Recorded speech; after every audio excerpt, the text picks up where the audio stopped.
සංසලා නංගි.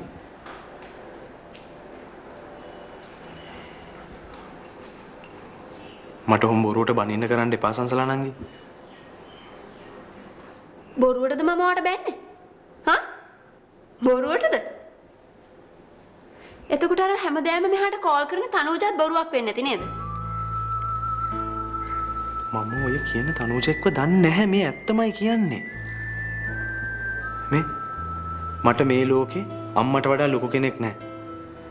මං අම්මා ගැන දියුරලා කියන්නේ. ඇත්තමයි. මේ දනුක ඔයා තනූජ නෙමේ කාත් එක්ක යාළුණත් මට ප්‍රශ්නයක් නැහැ. හැබැයි ඔය එක එක කෙල්ලන්ට මං ගැන බොරු කතා කියන්න එපා. ඉතින් මං කාටවත් එහෙම කියලා නැහැ. ඇත්තමයි. කාටවත් පිස්සුවක් නැහැනේ මේ ගෙදරට කෝල් කරලා ඉවර වෙලා මං ඔයාගේ ඇඟේ එල්ලෙන්න හදනවා කියලා මට කියන්න.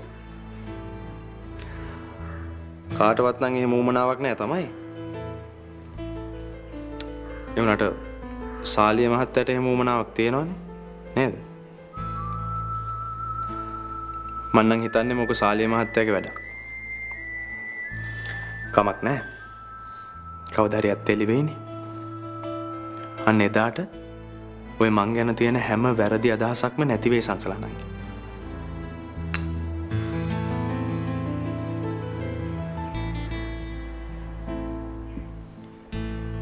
දනුක කියන්නේ ඇත්තක් වෙන්නේ නැති. මේ ප්‍රශ්න ගැන කතා කරද්දී නම් දනුකගේ මූණේ කිසිම වංචාවක් පේන්නේ නැහැ. කවදාවත්ම මට ආව ලැබෙන්නේ නැහැ කියලා දැන දැනත් ආව වෙන කාටවත් අයිති වෙනවටත් මං කැමති නෑ දනුක. ඇත්තටම වෙන කෙල්ලෙක්ගේ හුළඟක්වත් ඔයාට වැදිනවට මං කැමති නෑ.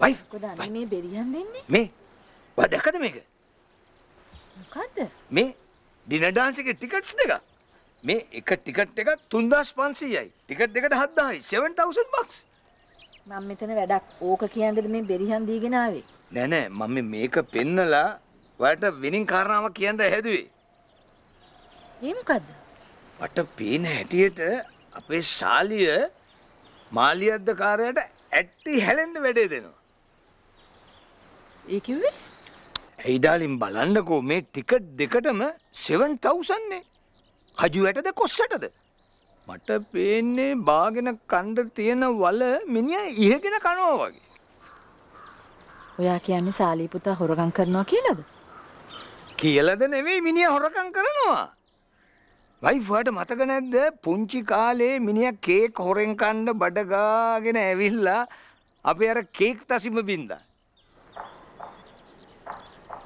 ඔව් මතකයි ඉතින් බඩ ගාගෙන එන කාලේ හොරකම් කෙරුවා නම් දැන් මිනිහා කම්බ හොරෙක් වෙලා ඇති මොකද ඉතින් ඔයාලකට hina වෙන්නේ ඒක hina වෙන්න ඕන කාරණාවක්ද නෑ hina වෙන්න ඕන කාරණාවක් නෙමෙයි මන් මේ නිකන් hina වුනේ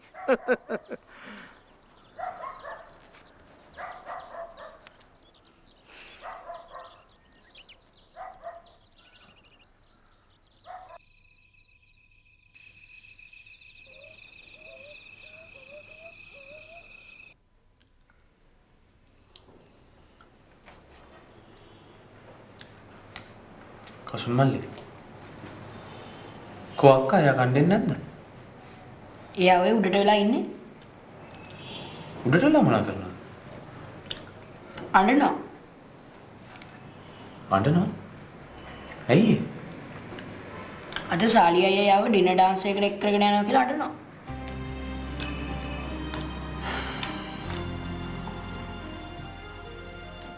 ඒ දනුක අයියේ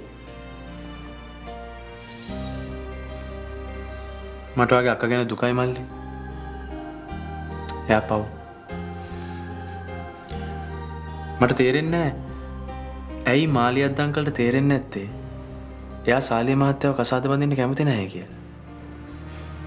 අනේ මට නම් ඕවා තේරෙන්නේ නැහැ දනුක අයියේ. ඔයාටත් තේරෙයි කවදා හරි ඔයාටත් ඔයා අකමැති කෙනෙක්ව කසාද බඳින්න උනොත්. අපෝ මන්නම් කසාද බඳින්නේ නැහැ දනුකයි.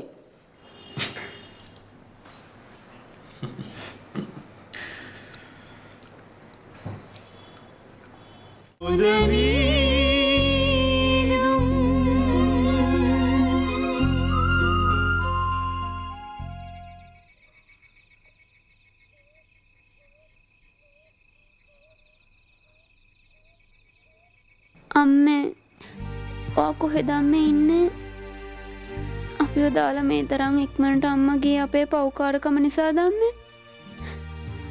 මම දන්නවා අම්මා හිටියනම් මට මෙහෙම වෙන්නේ නෑ.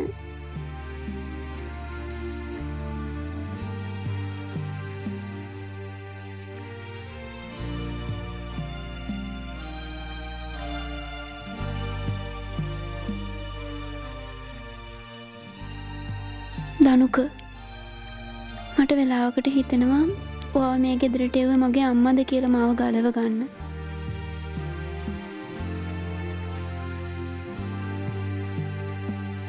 අර සාලි අය කියන කපටියාගෙන් මාව ගලව ගන්න නේද දනුක ඔයා මේ ගෙදරට ආවේ?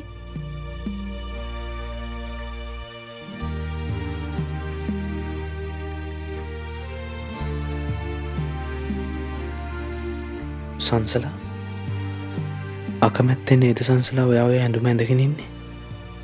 ආරත්තර අකමැත්තෙන් නේද? ඔයාගේ අසරණකමට මගේ ප්‍රශ්නත් කොට ගැහුණොත් ඔයාගේ මොලේ අවුල් වෙයි නේද දනුක? ඔයා කෙලින් ඉන්නවා නම් සංසලා මට ඔයා වෙනුවෙන් කරන්න පුළුවන් හැමදේම කරනවා. ඒත් ඔයා මට ආදරේ කියලාවත් පිළිගන්න ඔයා සූදානම් නැහැනේ.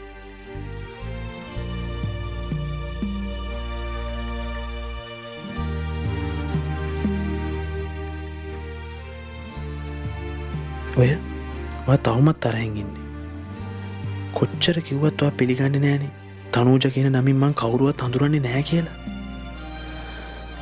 කොහොම තේරුම් කරන්නද මන්ද?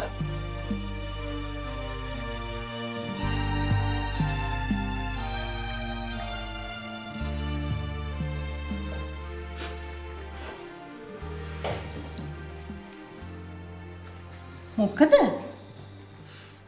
මට දුකයි. ඇයි? අමලක්ක දුක් වෙන එකට තමයි මාත් දුක් වෙන්නේ. මං දුක් වෙන්නේ සංසලා බේබි ගැන. ඇත්තද? එහෙනම් මමත් ඒ ගැන හිතලා දුක් වෙන්නම්. උඹ නම් හැබැයි මිනිහෙක්. දැන් කලින් දුක් වුණේ මොනවටද? මොකුත් නැහැ නේ කමලක්ක දුක් වුණින්ද මං දුක් වුණා. උඹ නම් පුදුම මිනිහෙක් තමයි. මං මිනිහ? මං කොහෙද මිනිහෙක් වෙන්නේ? මං මිනිස් භාගයක්. කොළුවෙක්. කමලක්කේ අපේ සංතලා බේබිට මොකද කමලක්කේ? ඒ ළමයා සාලිය මහත්තයාට පොඩ්ඩක්වත් කැමති නැහැ. ඉතින් මං කැමතිත් නැහනේ. ඉතින් පව් අකමැති කියද්දිත් ලොකු මහත්තයා බල කරනවනේ සාලිය මහත්තයත් එක්ක එහෙම යන්න කියලා. දැනුත් ඔය උඩට වෙලා අඬ ඉන්නේ. ඇත්තද කමලක්කේ? පව් වැඩේනේ. පොබ්බම් ආයෙත් පටන් ගත්තද? නෑ. නෝ පොබ්බම්.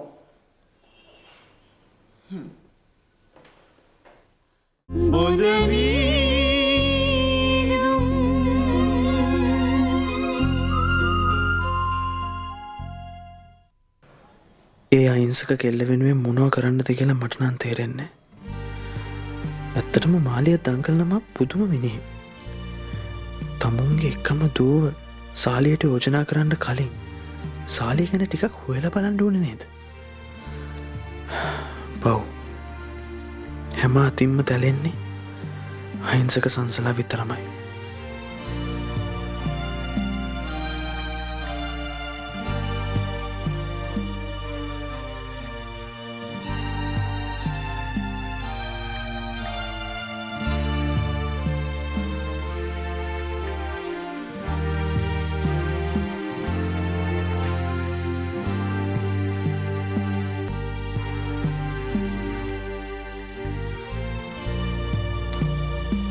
දනුකයි වාට තවත් මොනවද කිව්වේ මල්ලි? දිගටම කිව්වේ ඉතින් අක්ක ගැන දුකයි කියලා තමයි.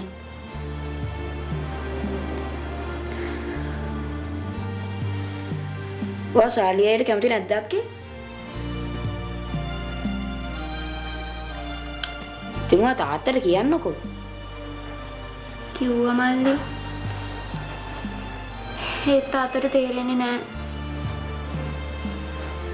ඉතින් දැන් අපි මොකද කරන්නේ? මම මොනවද කරන්න තියෙන්නේ මල්ලි? ගන්න තියෙන්නේ නැත්නම් ගන්න වෙලා තියෙන්නේ. එක්ක මම මොන හරි කරගෙන මැරෙන්න ඕනේ. එහෙම නැත්නම් ඔළුවේ හැරිච්ච අතකට යන්න ඕනේ.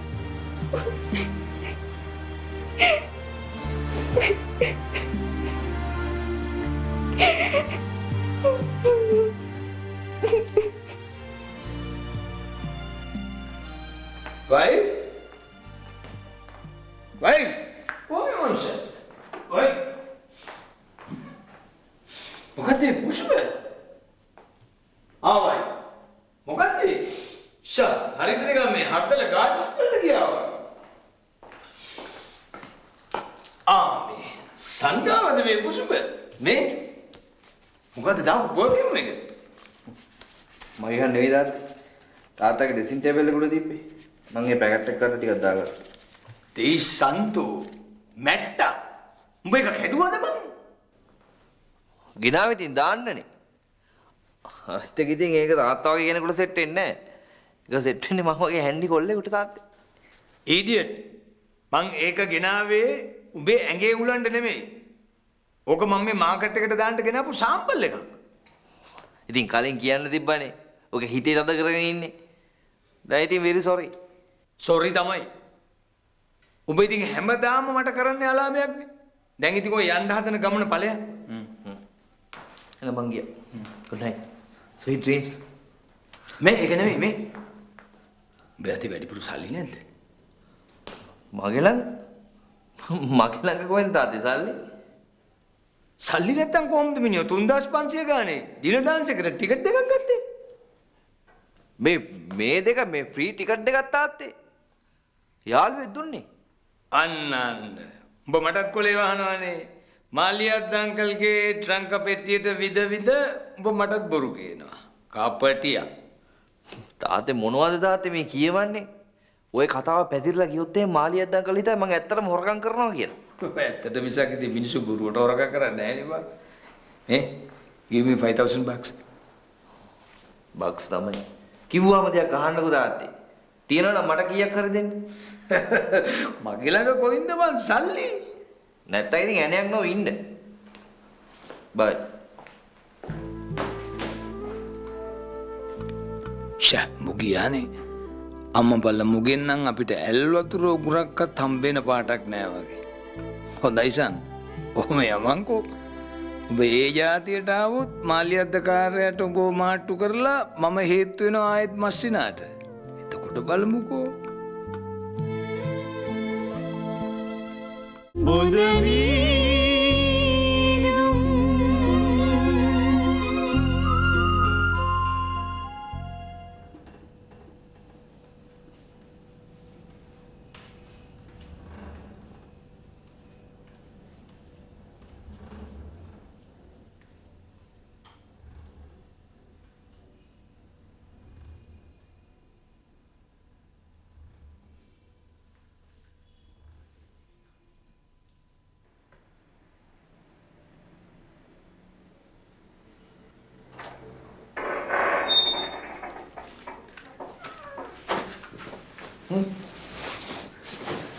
සංසලා මේ මොකද මේ?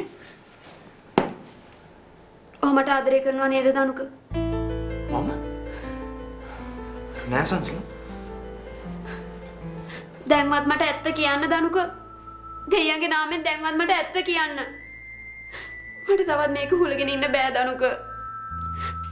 ඒ වුණොත් මගේ පපුව පැහිලා මම මැරිලා යයි.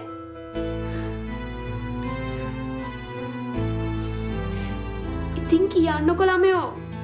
ඔයා මට ආදරය කරනවා නේද?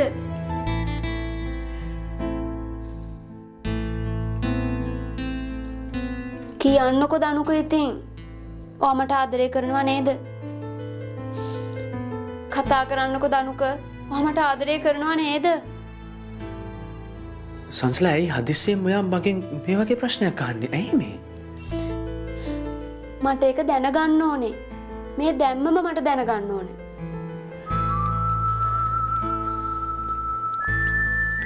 ඔව් සංසලා. මං ඔයාට නොකිව්වට මං හැමදාම මගේ මුළු හිතින්ම ඔයාට ආදරය කළා. එහෙනම් ඉතින් ඇඳෙන් බහින්න ඉක්මනට. ගිහින් ඇඳුම් ටික පැක් කරගන්න. ඉතින් බහින්නකෝ. ඇඳුම් පැක් කරගන්නේ මොකටද? මාව මේ අපායෙන් ගලව ගන්න දනුක. ඉතින් බැලලා ඉක්මනට ඇඳුමක් දාගන්න. ඇඳගෙන මාව මේ ලෝකේ කොහාට හරි එක්කගෙන යන්න දනුක. ප්ලීස්. මාව මේ කරදර වලින් ගලව ගන්න. ප්ලීස්. සංසලා ඔයා ඔහොම කිව්වට මම කොහෙට කියලා ඔයාව එක් කරගෙන යන්නද? කොහෙට හරි දනුක. කොහෙට හරි.